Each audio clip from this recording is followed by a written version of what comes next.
Do you have any reference or do you have any sample? നമ്മൾ ഒരു ക്ലയൻ്റായിട്ട് സംസാരിച്ചുകൊണ്ടിരിക്കുമ്പോൾ എല്ലാതും explain ചെയ്തു, എല്ലാം പറഞ്ഞു തന്നു, പക്ഷേ അവസാനം ഇപ്പോൾ ഒന്നും മനസ്സിലായില്ല. അങ്ങനെ ഒന്നും മനസ്സിലായില്ല, ചെറിയൊരു ഐഡിയ മാത്രമുള്ളൂ, ഡിസൈൻ എങ്ങനെ വേണമെന്ന് മനസ്സിലായില്ലെങ്കിൽ അവസാനമായിട്ട് ചോദിക്കാൻ പറ്റുള്ള കാര്യമാണ് do you have any reference.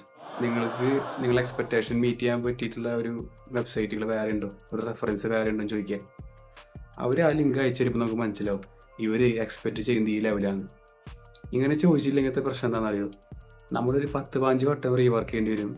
ആ ദിവസം പോവും, ആ ആഴ്ചയും പോവും, പിന്നെ വലിച്ചു വാരി എറിഞ്ഞിട്ട് വേറെ എന്തെങ്കിലും കാര്യങ്ങൾ ചെയ്യാൻ പോകേണ്ടി വരും. അപ്പോൾ ഈ ഒരു പൊടിക്ക് എപ്പോഴും ഓർത്ത് വയ്ക്കുക, do you have any reference. നിങ്ങൾക്ക് നിങ്ങളുടെ ഐഡിയാസ് ഫുൾഫിൽ ചെയ്യുന്ന വേറെ വർക്ക് റെഫറൻസ് കാണിക്കാൻ പറ്റും. നമ്മൾ ഈച്ച കോപ്പി അടിച്ച് വയ്ക്കരുത്, അതുപോലെ അതൊന്ന് റെഫർ ചെയ്യുക.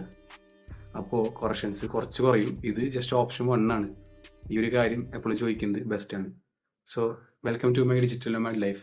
ഇവിടെ നമ്മൾ സംസാരിക്കുന്നത് ഡിസൈനേഴ്സിൻ്റെ മെൻ്റൽ ഹെൽത്ത്, അതുപോലെ തന്നെ IT പ്രൊഫഷണലിൽ വർക്ക് ചെയ്യുന്ന ആൾക്കാരെ സ്ട്രെസ്സ് റിലീഫ് ചെയ്യാനുള്ള കാര്യങ്ങൾ, അതുപോലെ തന്നെ ഡിജിറ്റൽ നോമാഡ് ലൈഫ് എന്താണെന്നുള്ളത് ഇവിടെ എക്സ്പ്ലോർ ചെയ്യും.